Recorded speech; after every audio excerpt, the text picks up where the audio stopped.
tujuan kita tanda vital itu kewajiban kita terhadap pasien. Karena tanda vital itu yang akan menentukan ini pasien kita kambuhnya baik atau tidak. Yang kedua pembatasan yang gue bilang antara anamnesis dengan pembatasan. Berarti prediksi jangan cemas itu aja.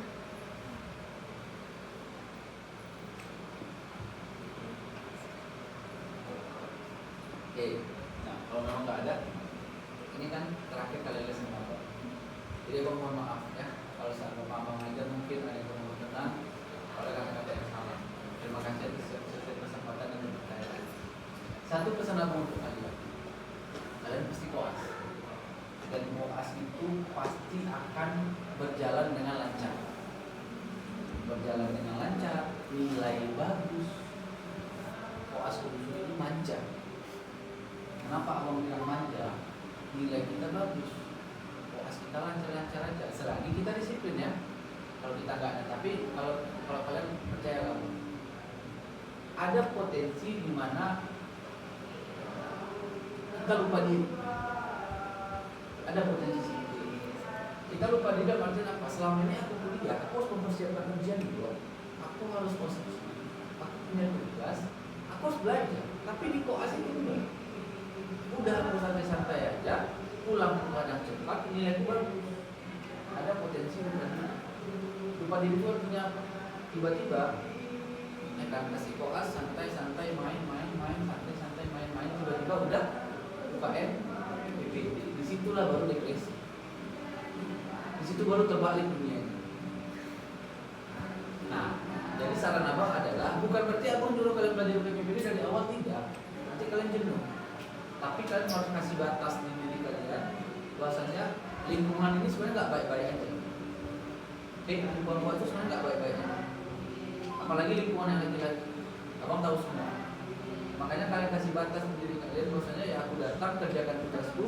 Kalau nggak kerjakan kalian pulang. Oke?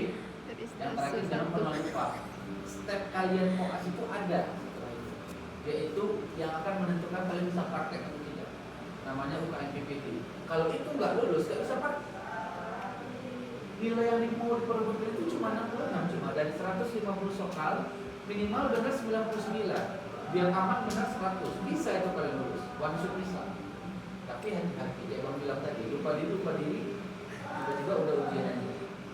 Oke ya. Terus kemudian pilihlah kelompok koas itu yang betul-betul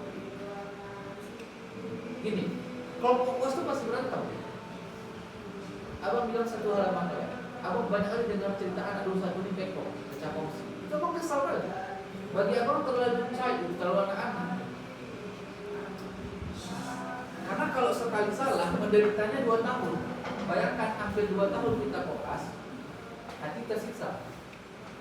Di koas itu asli orang keluar, namanya sama-sama capek, sama-sama under pressure, ya kan? Asli orang keluar. Maka apapun yang terjadi, makan aja, terima aja, selesaikan aja sampai. Toh hidup ini kalau kalian cari yang aman-aman tadi mana bisa? Betul nggak? Sekarang gini lah, abang 1, 2, 3, 4, 5, satu kelompok koas lah. Abang pastikan seminggu 2 minggu berantem, pasti ada kali berantem. Terus tiba-tiba abang berpikir, kayaknya aku pindah ke kelompok sana lah. Capek kali di sini abang bilang. Di sana makin hancur. Mana tahu? Pekom itu bayar lagi, ngurus suratnya susah lagi, rotasinya susah. Jadi sebelum pekom atau sebelum koas pikirkan matang-matang. Kalau bisa jangan sama kondekan. Oke? Kalau bisa jangan sama kondekan. Dulu abang bercita-cita tahu apa? Tidak punya kelompok. Ya jujur ya. Abang pengen kali nggak punya kelompok. Menarik sih. Karena abang bisa beli. Pindah-pindah. Abang bisa masuk kelompok ini.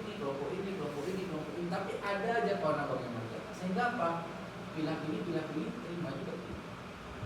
Aku udah ngomong dulu sama kampus. Aku mau sendiri kakak, bisa nggak? Bisa kalau ada lebih. Rupanya nggak bisa karena waktu itu nggak ada lebih. Segitunya lah abang nggak mau terikat sama orang atau berantem dulu sama orang. Tapi kalian ingat pasti nggak aman, pasti nggak nyaman.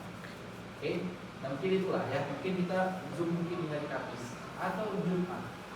Jumat itu tanggal merah. Apa ada acara juga? Habis lah usaha. nanti abang kabari lagi ya. Zoom itu hanya untuk penekanan materi-materi yang not terlalu. Oke, sampai sini aku pelajarannya. Cukup ya? Oke, kalau cukup